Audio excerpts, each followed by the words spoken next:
Anthony Albanese tetap menjadi Perdana Menteri terburuk dalam sejarah Australia. Jadi seperti yang kalian tahu, kemarin dia dipermalukan oleh beberapa Muslim. Sebagian besar Muslim di sana menyambutnya dengan tangan terbuka. Biar saya kasih tahu sesuatu. Sebagian besar Muslim membencinya, tapi mereka hanya tidak mengungkapkan apa yang mereka pikirkan. Tidak seperti beberapa Muslim yang berani mengatakan apa yang mereka pikirkan.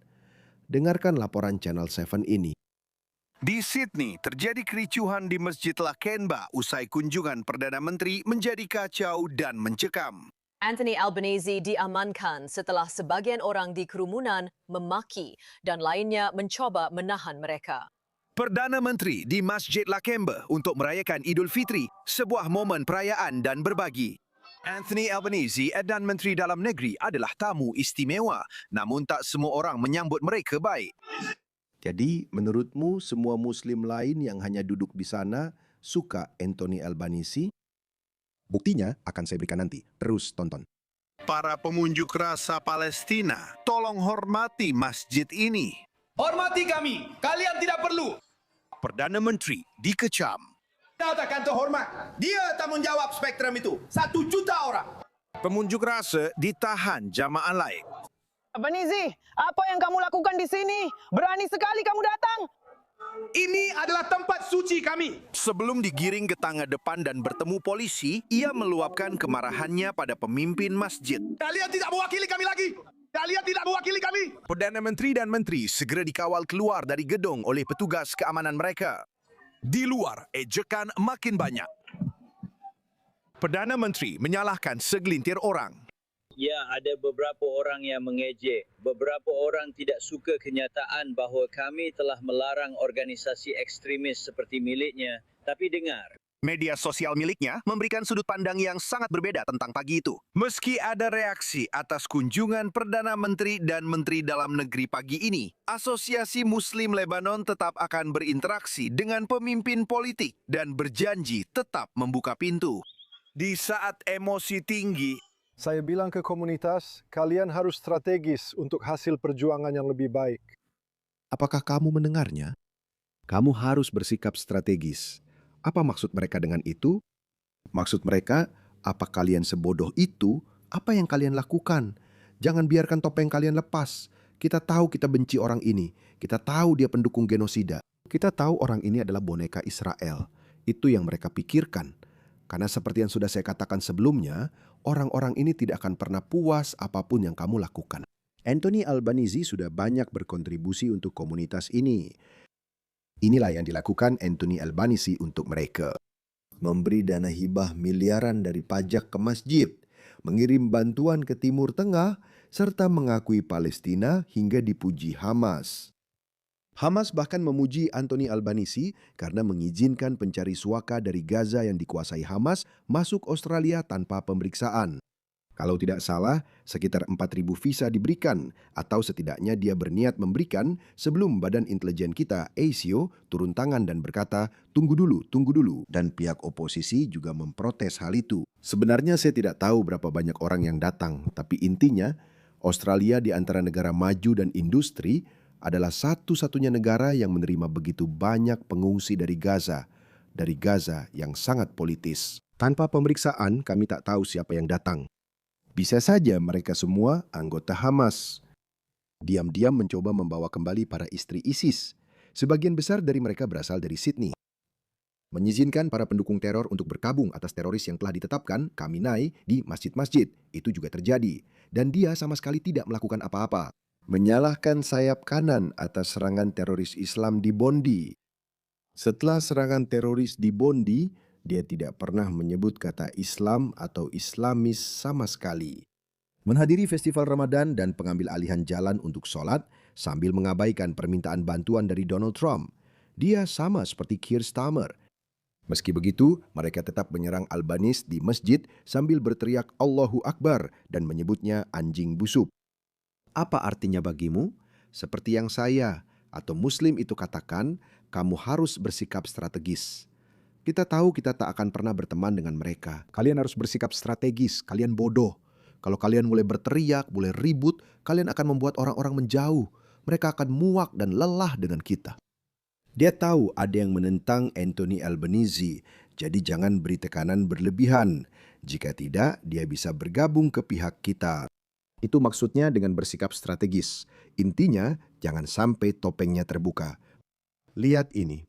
Lihat halaman Instagram salah satu orang yang bilang sudah membunuh 1 miliar sampai 2 miliar orang. Kenapa itu orangmu? Lihat Instagramnya. Dia membagikan ini, mereka bilang sangat memalukan.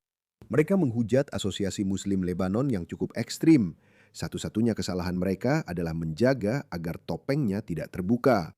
Kita harus bersikap strategis, oke? Jangan biarkan mereka tahu apa yang sebenarnya kita inginkan, karena kita harus melangkah selangkah demi selangkah. Lihat ini sangat buruk. Kalian seharusnya Asosiasi Muslim Lebanon.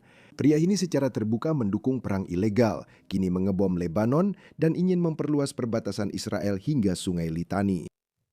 Beberapa Muslim yang cerdas mengatakan ini tidak membantu siapapun. Ini justru menciptakan lebih banyak perpecahan dan memungkinkan kelompok sayap kanan memanfaatkan ini sesuka mereka. Itu saja, itu maksud mereka. Mereka bukannya tidak setuju, hanya bilang jangan bertindak seperti ini. Tidak ada yang berkata tidak, apalagi yang kalian inginkan. Lihatlah. Setiap Muslim menanggapi dengan imbauan agar tidak berperilaku seperti ini karena bisa membantu kelompok sayap kanan. Bukan karena mereka tak setuju pada orang-orang ini.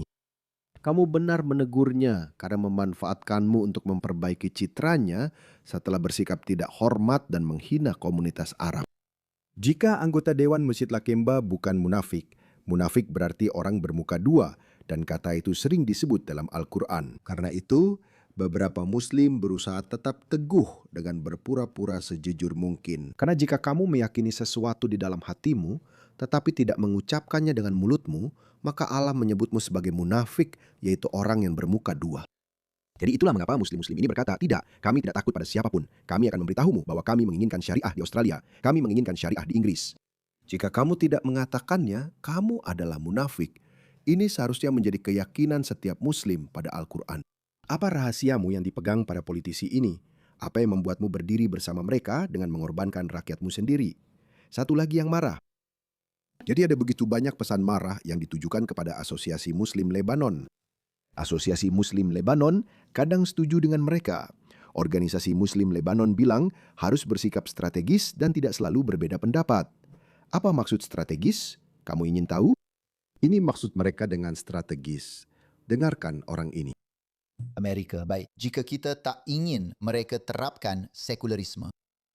Jadi, apa yang ingin kita terapkan? Mereka bilang di Amerika sekarang, Muslim belum cukup banyak untuk menerapkannya. Tapi sekarang ini adalah tantangan kita sebagai da'i, sebagai intelektual, sebagai akademisi untuk memberikan solusi berdasarkan nilai-nilai Islam. Tapi di tingkat kedua, bukan dengan menyuruh mereka mengganti sekularisme dengan Islam. Itu tidak akan berhasil. Menyampaikan harus cerdas dan strategis. Jangan langsung terjun karena bisa dihantam dan hancur. Jangan terapkan syariah. Namun, tak satu pun Muslim akan mengaku tujuan mereka bukan menegakkan syariah di Amerika Serikat, Kanada, atau Australia. Semua orang yang paham Islam, bukan hanya ulama, tapi juga kaki tangannya. Kamu lihat sendiri prajurit bawahannya berteriak pada Anthony Albanese. Dan para kaki tangan yang baru saja saya tunjukkan itu, mereka tahu apa yang mereka inginkan. Tapi kita masih punya politisi sialan ini yang bilang semuanya indah, hanya ada beberapa pengacau. Mereka sedang membodohi kalian. Dengarkan orang ini. Intinya, dia bilang kita harus strategis, jangan langsung terjun. Kita nggak bisa bilang ke Amerika untuk terapkan syariah, itu nggak akan berhasil. Jadi ada tingkat kedua dari persuasi. Islam sebagai alternatif peradaban. Ini menuntut kita memiliki cara yang berbeza dalam menyapa generasi ini, bahkan menyapa seluruh dunia. Berusaha untuk masuk ke posisi-posisi kunci di mana Anda dapat mempengaruhi keputusan. Ya, pengambilan keputusan. Jika kita Seperti Fatima Paiman, jadilah senator atau anggota parlemen. Mulailah pengaruhi pengambil keputusan seperti di Inggris. Saya tahu kamu mungkin bosan saya sering memakai Inggris sebagai contoh. Tapi setahu saya, Inggris punya sekitar 28 anggota parlemen Muslim. Dan banyak dari anggota parlemen Muslim ini tidak terikat dengan partai politik manapun. Sekarang mereka adalah independen. Mereka berpikir, mengapa harus di bawah partai politik? Partai punya kebijakan dan mandat sendiri, sehingga kita harus bertanggung jawab pada mereka. Ini mirip kasus Fatima Paiman. Dia jadi senator lewat partai buruh, tapi tidak bahagia. Saya sudah memberitahumu apa yang dilakukan Anthony Albanese atau Partai Buruh untuk komunitas ini, tapi dia tetap tidak puas, lalu keluar dari Partai Buruh dan sekarang menjadi independen. Di pemilu berikutnya, kita lihat berapa suara yang dia peroleh. Tapi itulah tujuannya. Tempatkan sebanyak mungkin Muslim di posisi kekuasaan dan kemudian diam-diam mencoba menerapkan syariah. Itu maksud mereka tentang menjadi strategis dan pintar. Apapun yang kita lakukan dan kita bukan orang yang berpengaruh. Kita tidak bisa memengaruhi bagaimana politik dijalankan. Kita tidak memengaruhi proses pengambilan keputusan. Dia bilang, kita hanya berbicara dan melakukan ini. Kita harus pintar dan strategis, itu maksudnya. Orang ini juga seorang imam Pakistan Amerika, dan dia seharusnya yang moderat. Dengarkan dia. Kita tahu kalau kita melakukan ini dari nol.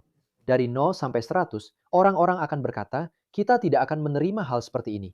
Lihat Afghanistan, lihat tempat-tempat lain.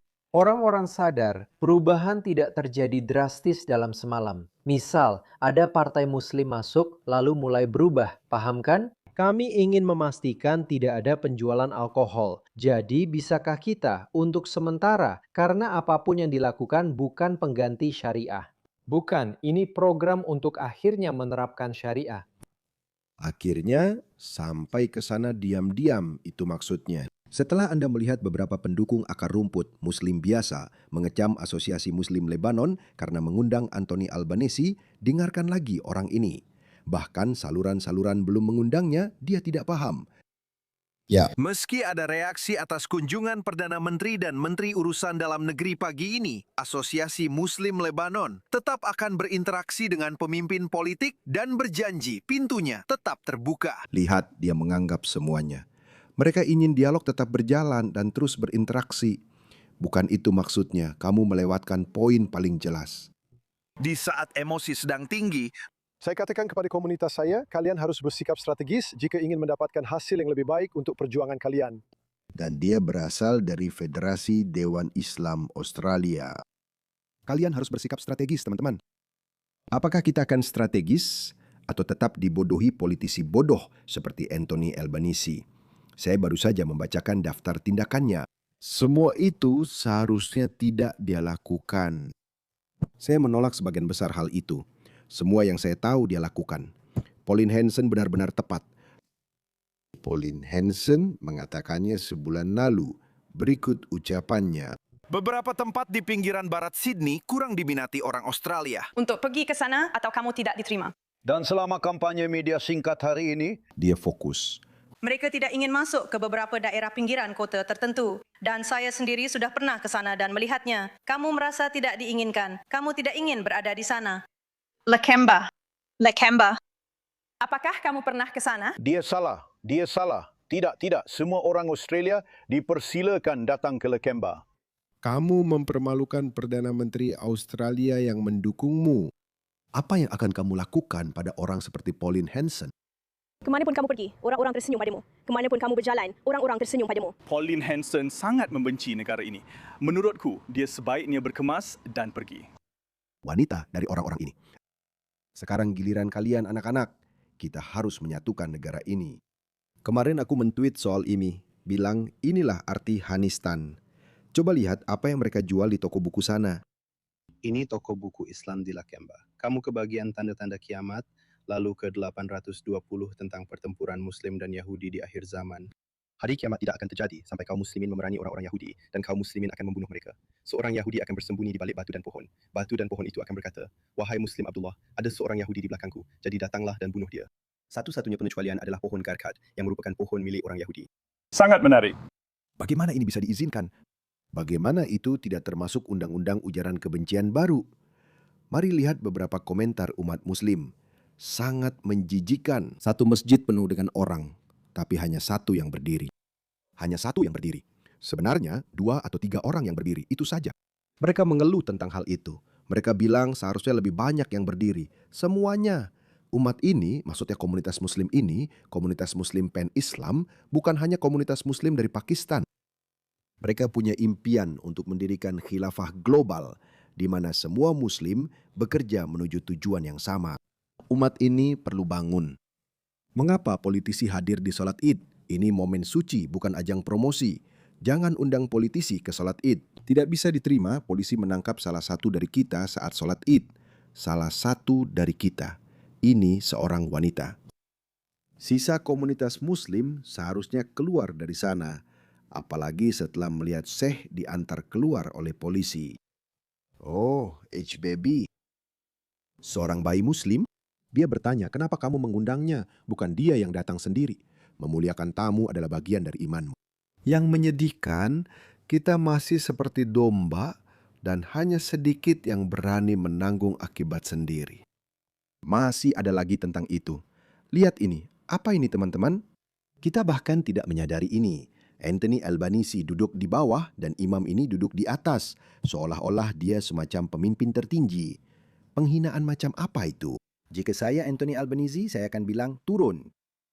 Saya mewakili negara Australia, rakyat Australia. Aku seharusnya duduk di atas, tapi jika berat untukmu, turun saja. Tak ada yang akan duduk di atasku.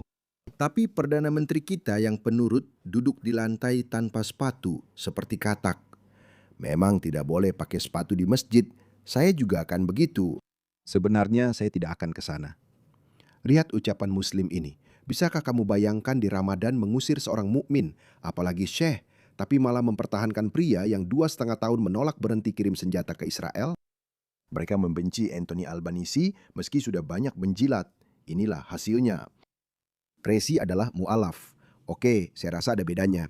Dia bilang, saya sangat kecewa dengan kejadian ini. Sebagai muslim, saya percaya penting menjaga diri dengan hormat, sabar, dan akhlak baik. Tidak, muslim seharusnya tidak bersikap seperti itu. Muslim seharusnya berkata, hey, yo, kami membencimu, jihad. Kalau tidak, kamu munafik atau sedang bersikap strategis menurut seorang muslim. Tracy adalah seorang mu'alaf. Tracy, ini adalah nilai-nilai baratmu yang muncul. Bukan sebagai seorang muslim, tapi sebagai orang barat. Kamu percaya untuk selalu membawa dirimu dengan rasa hormat, kesabaran, dan karakter yang baik setiap saat. Dalam Islam, kita diajarkan berbicara baik, bukan pada musuh. Hindari menghina. Tidak, bukan kepada musuh-musuhmu. Muhammad dulu pernah memaki orang-orang. Muhammad pernah menghina orang. Para mualaf ini tidak tahu apa-apa tentang Islam.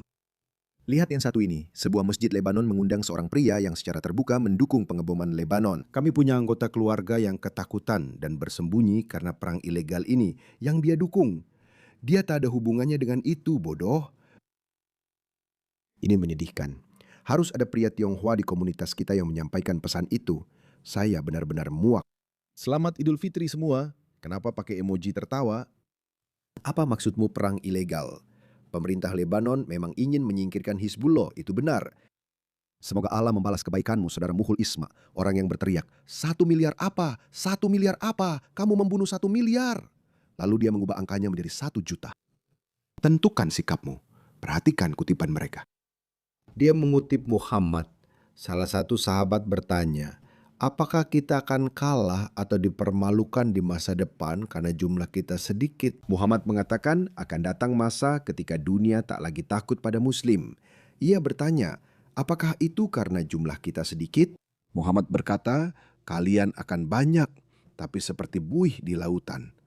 Allah akan menghilangkan rasa takut terhadap kalian dari hati musuh-musuh kalian, yaitu kalian, Albanese, orang Amerika, Inggris, dan kita semua. Dan akan menanamkan wahan di dalam hati kalian. Dia bertanya, apa itu wahan? Wahan berarti cinta terhadap dunia dan kenyamanan. Itu maksudnya. Dia bilang, tidak, kita harus lebih berani. Itulah Islam, teman-teman.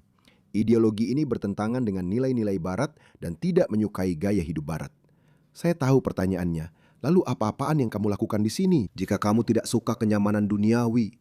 Jika kamu tidak suka ekonomi yang baik, apa yang kamu lakukan di sini? Kenapa kamu datang ke sini? Itu keputusan orang tua mereka. Mereka datang ke Australia. Mereka pergi ke Inggris atau negara-negara barat karena mereka sudah muak dan lelah hidup di negara dunia ketiga mereka yang bobrok. Tapi anak-anak mereka, sekarang mereka membaca hadis-hadis ini. Mereka membaca Al-Quran di masjid-masjid ekstremis ini. Sebenarnya ini masjid biasa dan hanya menyampaikan isi ajaran Islam. Dan mereka berkata, oh, kita adalah munafikun, yaitu orang-orang munafik. Hanya ada satu cara ini berakhir, dan saya pastikan ini takkan menjadi utopia yang damai. Islam membenci Barat, dan secara tidak langsung Islam membenci cara hidup Barat. Ada video untuk semuanya, kamu tak perlu dengar saya.